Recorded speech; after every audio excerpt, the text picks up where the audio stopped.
Morning, dear students. Dear students, this is Atul Tyagi. This is class 12 physics, and we are studying here chapter 3rd, that is current electricity. Dear students, in today's video, we will start effect of temperature on resistivity. Temperature का resistivity पर क्या effect होता है उसके बारे में हम study करेंगे. Effect EFFECT effect of temperature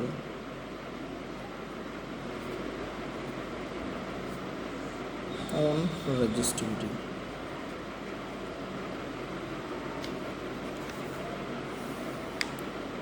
resistivity पर टेम्परेचर का क्या इफेक्ट होता है. ठीक है, हमको पता होता है, वी नो दैट, हमने फार्मूला पढ़ा था रो इक्वल्स टू m/n/e². ठीक है, ठीक है. यहाँ से हमको पता है m मास ऑफ इलेक्ट्रॉन है और e चार्ज ऑन इलेक्ट्रॉन है. अब मास भी इलेक्ट्रॉन का कांस्टेंट रहना है, चार्ज भी कांस्टेंट रहना है. दैट इज़ वे ये पूरा का पूरा टर्म हमारा ये m/e² हमारा कांस्टेंट हो जाएगा. Implies from here we can say rho equals to m और m/e² कांस्टेंट हो गया तो हम प्रोपोर्शनलिटी का साइन लगा देंगे. यहाँ पर इक्वल के प्लेस पर प्रोपोर्शनलिटी का साइन लगा देंगे और 1/n टॉ हो जाएगा. ओके, अब हमको यहाँ से पता चलता है as temperature is increased, relaxation time RELAXATION relaxation time tau is decreased. जाहिर सी बात है, जैसे हमारा टेम्परेचर बढ़ेगा रिलैक्सेशन टाइम कम होता चला जाएगा. तो फॉर मेटल्स, ध्यान से समझने की बात है, मेटल्स के लिए क्या होता है, इलेक्ट्रॉन डेंसिटी n जो होता है वो हमेशा ऑलमोस्ट इंडिपेंडेंट ही रहता है टेम्परेचर पर. For metals electron density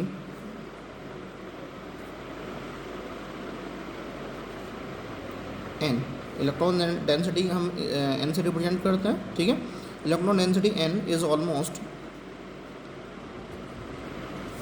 constant और या independent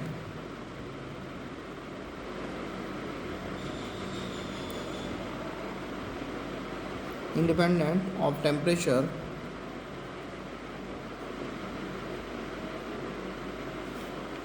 hence resistivity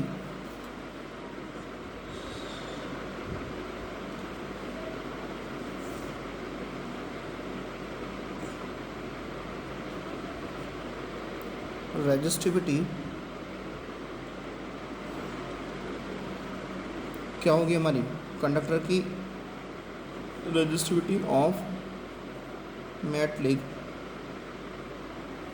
conductor increases with increase in temperature.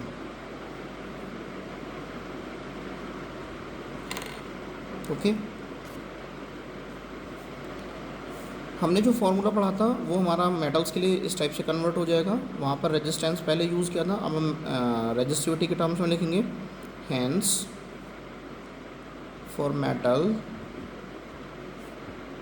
Row T, यहाँ पर आर टी आता था इक्वल्स टू रो नॉट, यहाँ पर आर नोट आता था. बाकी सब सेम रहेगा, 1 + α t - t नॉट. ओके, वहाँ पर अल्फ़ा को जो बताया गया था टेम्परेचर कोफिशिएंट ऑफ रेजिस्टेंस बोला गया था, यहाँ पर टेम्परेचर कोफिशिएंट ऑफ रेजिस्टिविटी बोला जाएगा. Here alpha equals to temperature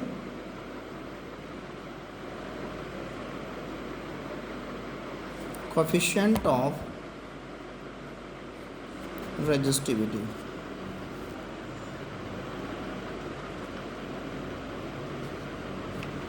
okay, अब सेमीकंडक्टर्स के लिए क्या होगा, फॉर सेमीकंडक्टर्स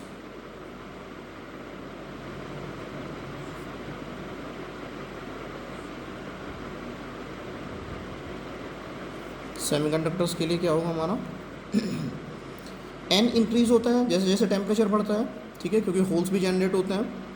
तो हम लिखेंगे for semiconductors n increases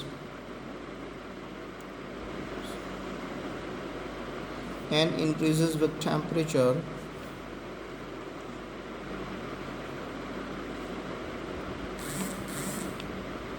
in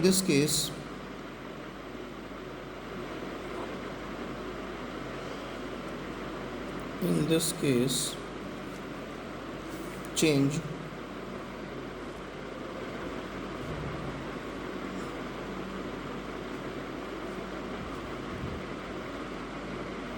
case change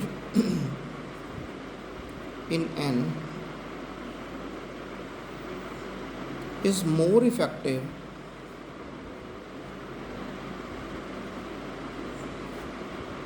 than tau,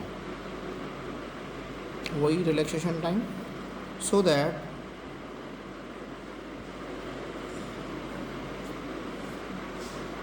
for such materials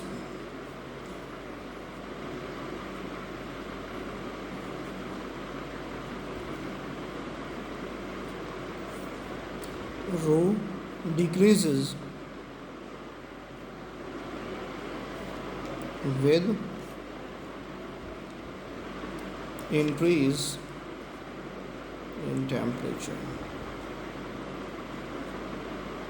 क्योंकि यहाँ से क्या है हमारा, टेम्परेचर इंक्रीज़ होगा तो जाहिर सी बात है नंबर डेंसिटी इंक्रीज़ होगी। फार्मूला को देख लीजिए ध्यान से, टेम्परेचर इंक्रीज़ होगा, नंबर डेंसिटी इंक्रीज़ होगी, और नंबर डेंसिटी इंक्रीज़ होगी तो जाहिर सी बात है हमारा रेजिस्टिविटी हमारा डिक्रीज़ होगा, क्योंकि वो एक दूसरे के इन्वर्सली प्रोपोर्शनल है, ठीक है। तो यहाँ से हम, ये हो गया हमारा इसके लिए सेमीकंडक्टर्स के लिए, सॉरी मैंने सेमीकंडक्टर्स के लिए हो गया हमारा। अब बात करते हैं अलॉयज़ के लिए। फॉर अलॉयज़ के लिए एन ऑलमोस्ट इंडिपेंडेंट होता है, इसलिए कोई ख़ास फ़र्क नहीं पड़ता। तो लिखेंगे resistivity RESISTIVITI,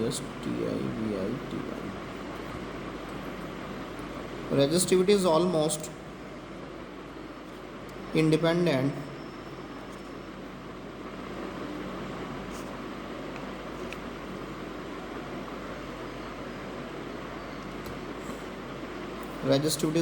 independent of temperature,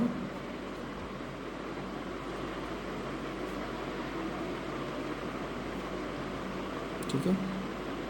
और यही रीज़न है कि जो हमारे अलॉयज़ हैं वो स्टैंडर्ड रेजिस्टेंस कॉइल बनाने में यूज़ किए जाते हैं। आप इसका यूज़ में लिख सकते हैं कि अलॉयज़ का यूज़ में लिख सकते हैं कि क्यों यूज़ किया जाता है स्टैंडर्ड रेजिस्टेंस कॉइल बनाने के लिए, तो हम लिख देंगे यही रीज़न है, ठीक है। ड्यू टू दिस फैक्ट, इसे हम न्यू लाइन से लिखते हैं, due to this fact alloys are used for making standard resistance coil.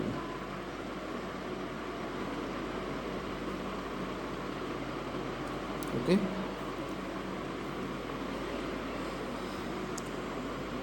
So dear students, that's all for the day. आप लोगों को वीडियो कैसा लगा? यदि आप लोगों को वीडियो अच्छा लगा तो प्लीज़ लाइक शेयर सब्सक्राइब, और please press the bell icon so that कोई भी नोटिफिकेशन आपके सामने आए और आप वीडियो को तुरंत ही ग्रैस्प कर पाएँ। Thanks for watching, have a wonderful day.